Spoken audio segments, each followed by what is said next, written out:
Hello students, so today we are going to study about the De Moivre's theorem. We all know that in the form of polar coordinates, a complex number can be represented as r cos theta plus I sin theta. Okay, now De Moivre's theorem says z to the power n, which means r into cos theta plus I sin theta to the power n can be written as r to the power n into cos n theta plus I sin n theta. Now we have to deduce it today.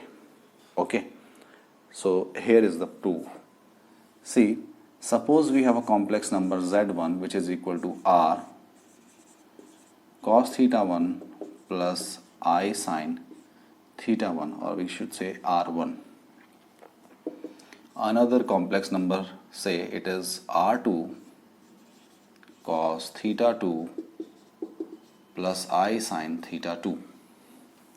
Now z1 into z2 means I am multiplying these two complex number will give me r1 into r2, and along with that I will get cos theta 1. I am multiplying them, cos theta 1 into cos theta 2.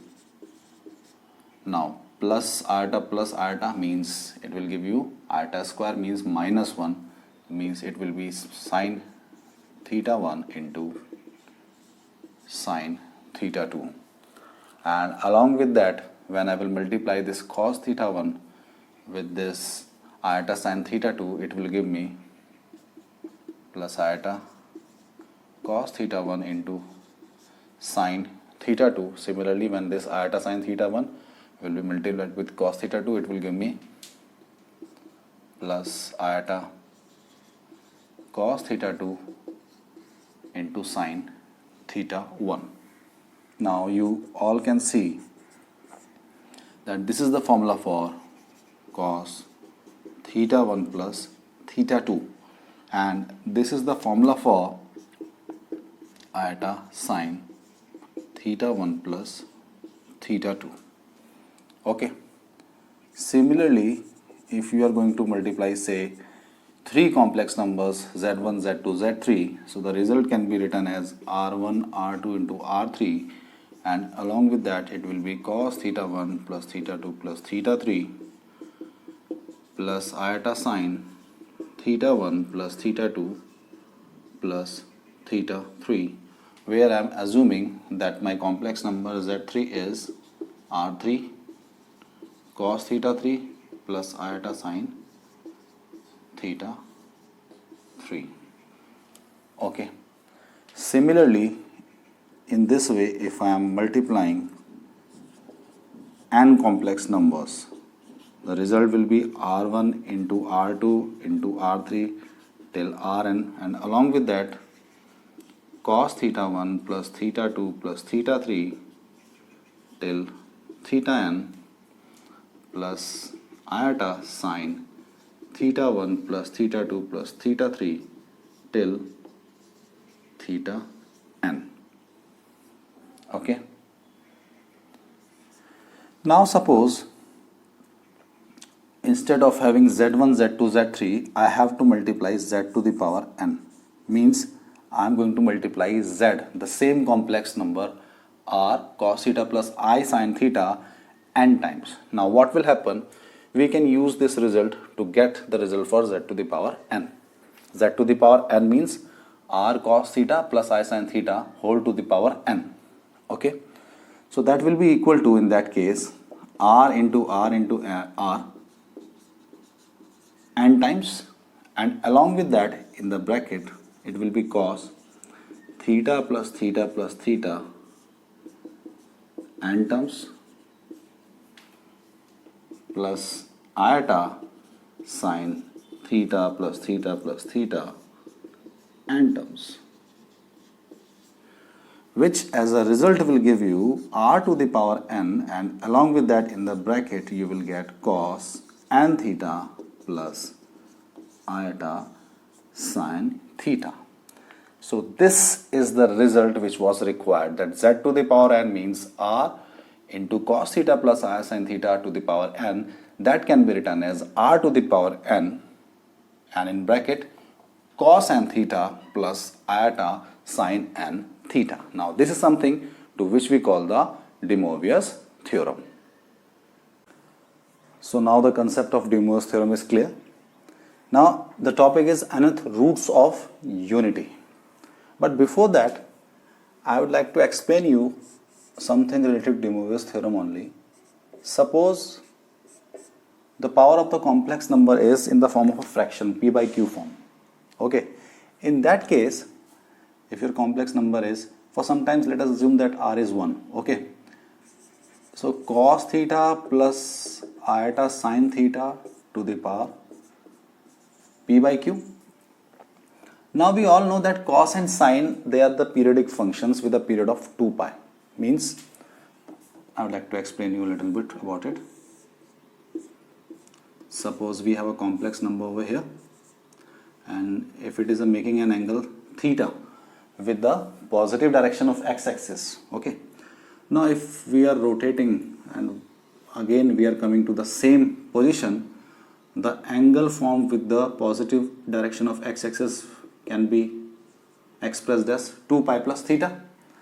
Similarly, if we are again rotating and reaching at the same position, again the angle can be termed as 4 pi plus theta, means 2 times of 2 pi plus theta. And in the similar way, if again we are going to rotate, it will be 6 pi plus theta, means 3 times of 2 pi plus theta. So it means these are the multiples of 2 pi. So it means cos theta and sin theta can be expressed in the form of multiples of 2 pi. So I can write cos of 2m pi plus theta plus iota sin of 2m pi plus theta, and of course the power is p by q. Now by applying the De Moivre's theorem, I can write it cos of p by q into 2m pi plus theta plus iota sin p by q into 2m pi plus theta, where you should know that m will attain the values 0, 1, 2 and so on till q minus 1. Okay, these all are the positive integers, and the value, the last value it can attain is q minus 1, because after that if you will give you further values, then the values for the complex number, the values will start repeating, so it's of no use. Okay, so that's why we are going to give the values m from 0 to q minus 1. Okay, now coming back to the nth root of unity, it means 1 to the power 1 upon n.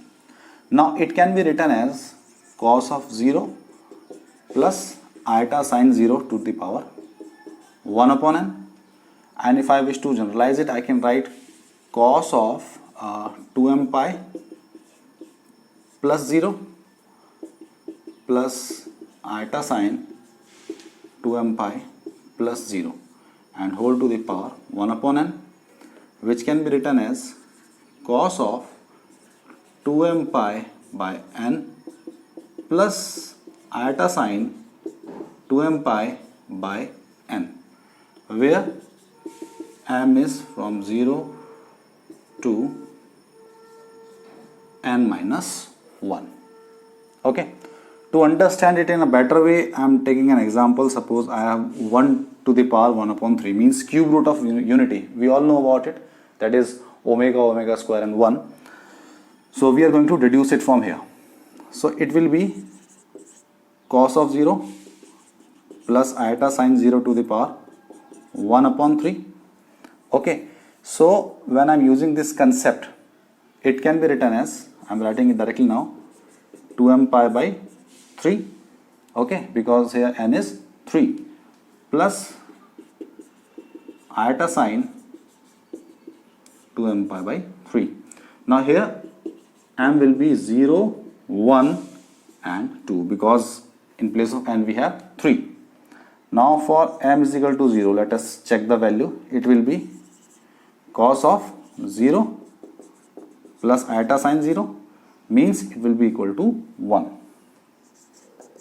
For m is equal to 1, it will be cos of 2 pi by 3 plus iota sine 2 pi by 3, which can be written as cos of pi minus pi by 3 plus iota sine pi minus pi by 3.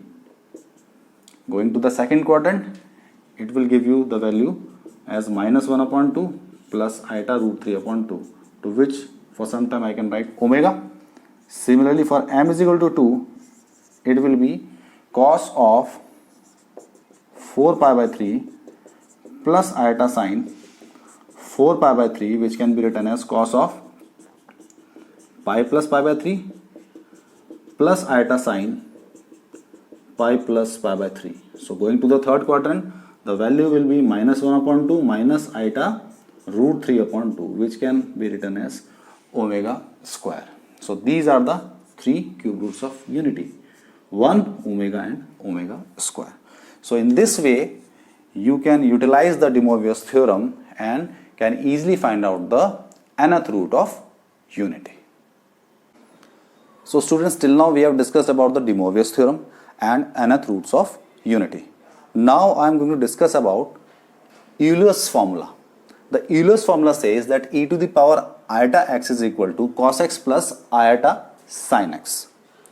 We all know about the Maclaurin series, which says that e to the power x is equal to 1 plus x upon 1 factorial plus x square upon 2 factorial plus x cube upon 3 factorial plus x to the power 4 upon 4 factorial and so on. Okay.